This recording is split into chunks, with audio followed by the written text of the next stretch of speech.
bagi kita semua. Yang terhormat dosen pengampu mata kuliah Bahasa Indonesia, Ibu Eni Mardianingsih, MPD. Di sini kami akan mempresentasikan tugas ujian akhir semester Bahasa Indonesia yang berjudul Preeklamsia pada Ibu Hamil. Sebelumnya kami akan memperkenalkan diri.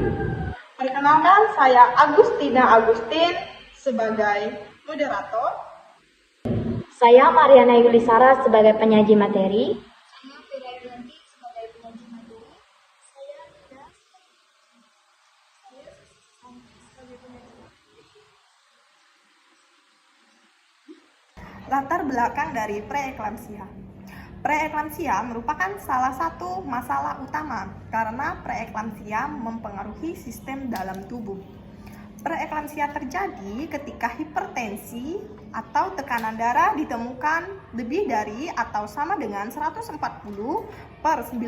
mmHg dan protein urinnya ditemukan pada 300 mg atau 24 jam sekali. Rumusan masalah itu yang dibagi menjadi 4. Yang pertama, bagaimanakah definisi preeklamsia? Yang kedua, bagaimana diagnosis preeklamsia? Yang ketiga, bagaimana cara penanganan preeklamsia? Yang keempat, penanganan preeklamsia. Tujuan yang kami ambil dibagi menjadi 4. Yang pertama, mendeskripsikan definisi preeklamsia. Yang kedua, mendeskripsikan diagnosis preeklamsia. Yang ketiga, mendeskripsikan penyebab terjadinya preeklamsia. Yang keempat, mendeskripsikan cara pencegahan. Yang kelima, preeklamsia dan penanganan preeklamsia. Definisi preeklamsia, kondisi di mana peristiwa timbulnya hipertensi disertai dengan protein urea mengganggu invasi sel trabolas pada beberapa iteri spiralis di miotrium. Adapun jenis-jenis preeklamsia, yang pertama, preeklamsia ringan. Kenaikan tekanan darah diastolik 15 mmHg atau kurang lebih dari 90 mmHg dengan 2 kali pengukuran berjarak 1 jam atau tekanan diastolik sampai 110 mmHg. Yang kedua, preeklamsia berat.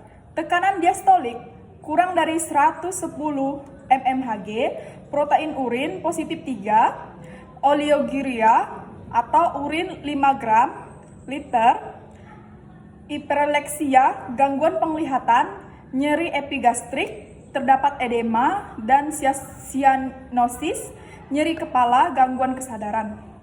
Penyebab preeklamsia.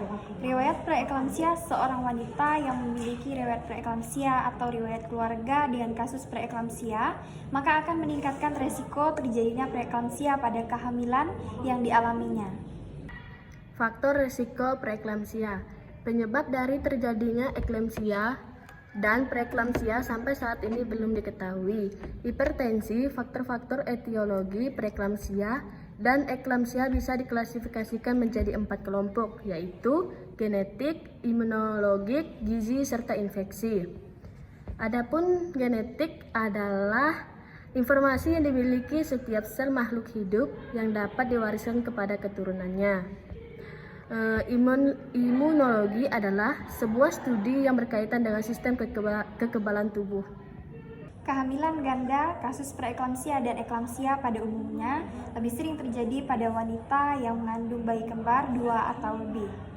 Adapun faktor risiko preeklamsia, terdapat beberapa faktor risiko yang terdapat meningkatkan seorang ibu hamil mengalami preeklamsia, yaitu yang pertama, riwayat preeklamsia pada kehamilan sebelumnya. Yang kedua, hipertensi kronik atau riwayat tekanan darah tinggi sebelum usia 20 minggu kehamilan. Yang ketiga, kehamilan pertama.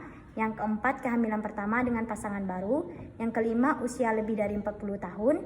Yang keenam, ras. Preeklamsia paling sering terjadi pada wanita Afrika atau Amerika dan Hispanik serta sedikit pada wanita Asia.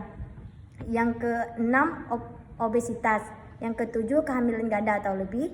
Yang ke-8, jarak yang terlalu lama dari kehamilan sebelumnya atau kurang 10 tahun.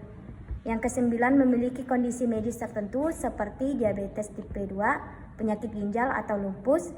Yang ke-10, kehamilan yang terjadi dengan bantuan atau inseminasi atau bayi tabung.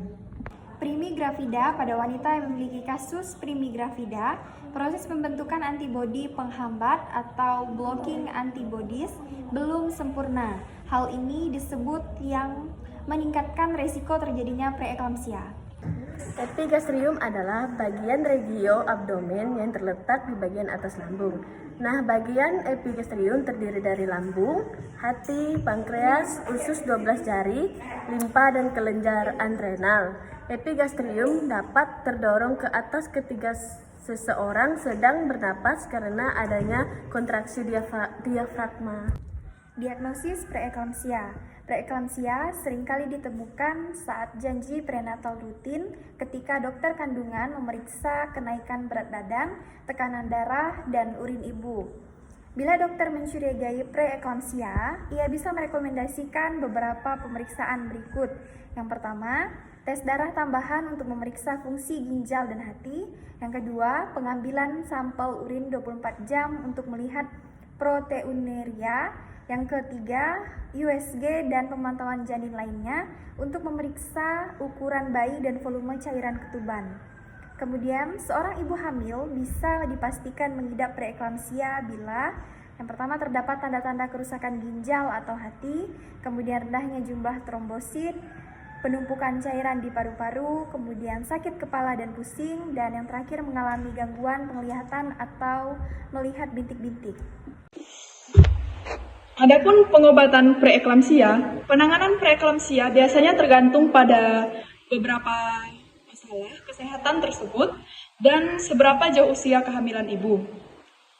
Untuk bila usia kehamilan ibu sudah hampir cukup bulan, 37 minggu atau lebih, penanganan preeklamsia yang bisa dilakukan adalah dengan melahirkan janin yang berada di dalam kandungan. Sebelum proses kelahiran, biasanya ibu akan diberi beberapa obat-obatan, yaitu obat penurun tekanan darah, obat penambah hormon steroid untuk membantu proses pematangan paru pada bayi. Namun, obat ini baru bisa memberikan efeknya apabila diberikan paling sedikit dalam 48 jam. Untuk obat anti kejang perlu diberikan karena ibu dalam kondisi preeklamsia sangat mudah sekali jatuh ke dalam kondisi eklamsia. Saat ibu mengalami eklamsia, ia akan mengalami kejang. Namun, bila preeklamsia berkembang pada awal kehamilan, ibu akan dipantau secara ketat dalam upaya memperpanjang kehamilan, sehingga memungkinkan janin untuk tumbuh dan berkembang.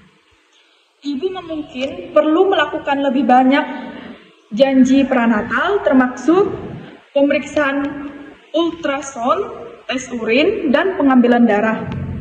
Bila ibu didiagnosis dengan preeklamsia berat, ibu bisa tetap berada di rumah sakit sampai melahirkan. Adapun cara penanganan preeklamsia, penanganan kejang beri obat antikonvulsan. Perlengkapan untuk penanganan kejang, jalan nafas, sedotan, masker oksigen, dan oksigen. Lindungi pasien dari kemungkinan trauma, aspirasi mulut, dan tenggorokan. Baringkan pasien pada posisi kiri, pada posisi Trendelenburg untuk mengurangi resiko aspirasi. Yang kedua, penanganan umum. Jika tekanan diastolik besar dari 110 mmHg, berikan antihipertensi sampai tekanan diastolik di antara 90 sampai 100 mmHg.